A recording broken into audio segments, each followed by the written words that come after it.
Bienvenidos y bienvenidas a la primera edición 2011 de su noticiero El Defensor Online. Hola Ileana, es un gusto compartir contigo. Gracias a ti, Grace, y a todas las personas por su gentil atención a este espacio informativo. Vamos con los titulares.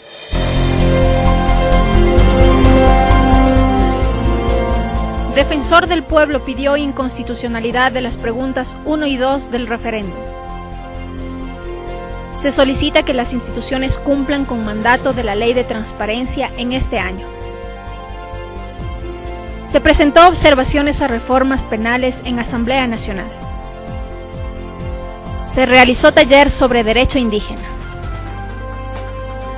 Medidas de protección de derechos humanos contra Conservation International en una entrevista con Alfredo Luna Narváez, biólogo afectado por dicha organización internacional. Comenzamos. En nombre del pueblo del Ecuador, cuyos derechos protege y tutela, Fernando Gutiérrez Vera, defensor del pueblo, solicitó ante la magistrada de la Corte Constitucional, Nina Pacari, se declare la inconstitucionalidad de las preguntas 1 y 2 del referéndum aprobado por el Gobierno Nacional.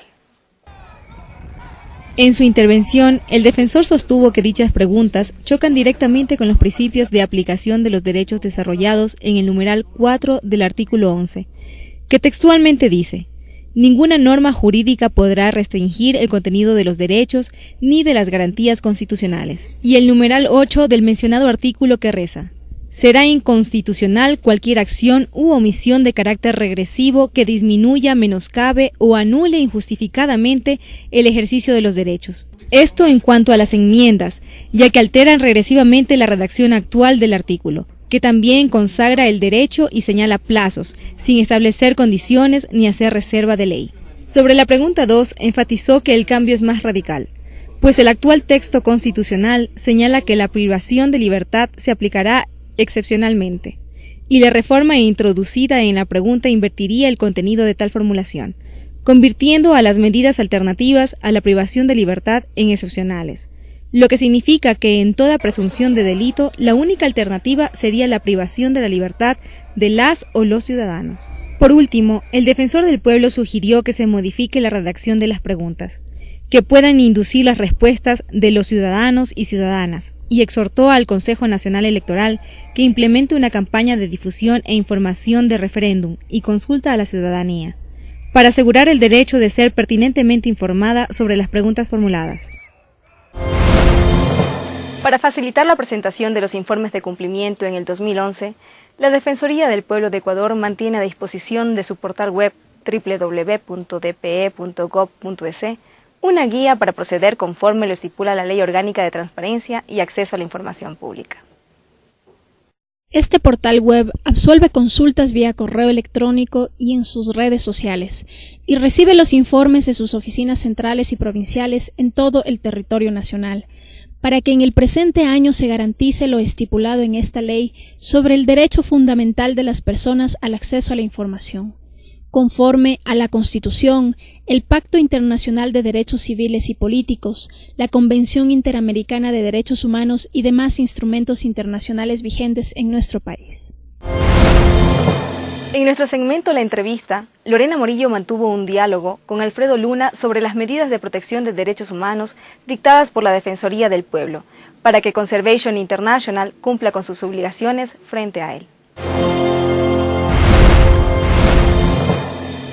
Bueno, Alfredo, bienvenido. Vamos a comenzar con la entrevista. Alfredo, luego de su infortunado accidente, ¿cuál fue su principal motivación para concurrir a la Defensoría del Pueblo de Ecuador?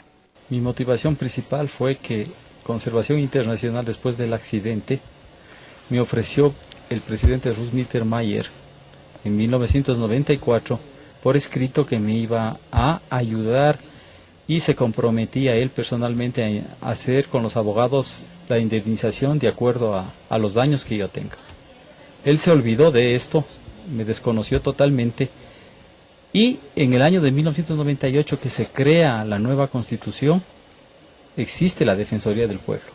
Entonces, basado en el argumento jurídico de los derechos humanos, vi la única herramienta para poder hacer presentes mis reclamos y mi petición. Sobre el cumplimiento de medidas de protección de derechos humanos dictadas por la Defensoría del Pueblo en la actualidad, ¿qué opinión tiene usted frente al panorama que se vislumbra? ¿Cuál será la respuesta de Conservation International? Bueno, la Defensoría del Pueblo, desde la existencia de esta Constitución del 2008, por 5 ocasiones envió comunicaciones a Conservación Internacional coordinando con la Cancillería, pero no hubo respuesta, desconoció todas las acciones de la Defensoría. En vista de esto, el Defensor del Pueblo dio las medidas de cumplimiento obligatorio e inmediato que están en el 215 de la Constitución.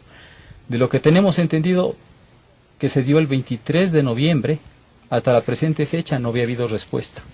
Pero ahora tengo entendido que para el día de mañana están solicitando una reunión para cumplir. Ahora su lucha parece que está llegando a una conclusión positiva para el cumplimiento efectivo de sus derechos. Su caso puede ser emblemático o un ejemplo para que las organizaciones internacionales cumplan sus compromisos para con los ciudadanos y ciudadanas en el territorio ecuatoriano. Verdaderamente lo que se está creando es una jurisprudencia en el Ecuador, porque esto de hacer cumplir los derechos humanos a una organización, generalmente los derechos humanos eran para los estados, ahora es también para instituciones particulares. Entonces se crea un precedente importantísimo en el Ecuador, que los derechos humanos, la Defensoría está haciendo precautelar mis derechos humanos. ¿Por qué motivos? Uno, porque soy una persona de atención prioritaria de acuerdo al 35 de la Constitución porque soy discapacitado. Y la otra es que Conservación Internacional ha desconocido todos los estamentos estatales del Ecuador y ya la Defensoría del Pueblo y no ha respondido antes. Pero cuando ya se encuentra ahora con estas medidas de cumplimiento obligatorias que son mandatarias para que la Cancillería las haga cumplir. Y en ese proceso está. Agradecemos la participación de Alfredo Luna en este espacio. Continuamos. El problema real está en la ineficacia del sistema judicial. Por ello, la discusión no se debe centrar en la severidad de la pena, sino en la certeza de su aplicación. Así presentó el Defensor del Pueblo sus observaciones a las reformas penales tratadas en la Comisión de Justicia y Estructura del Estado de la Asamblea Nacional.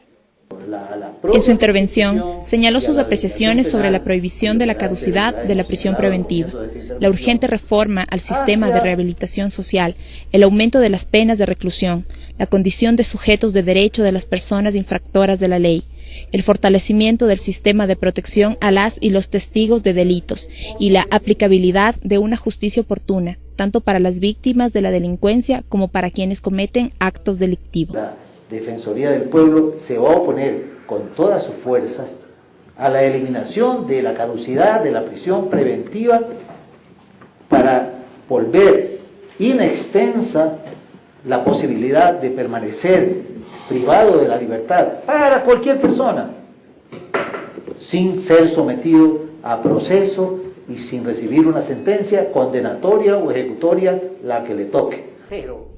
El Defensor del Pueblo pidió a los asambleístas que no caigan en la trampa de parchar leyes, sino de construir un nuevo código penal más consecuente con la Constitución. Concluimos la presente entrega informativa de este espacio. Para mayor información, no olvide visitar nuestro portal web www.dpe.gov.es. Gracias por su apoyo en nuestra lucha cotidiana por la protección y promoción de los derechos humanos y de la naturaleza en el Ecuador. Hasta la próxima edición, amigos y amigas.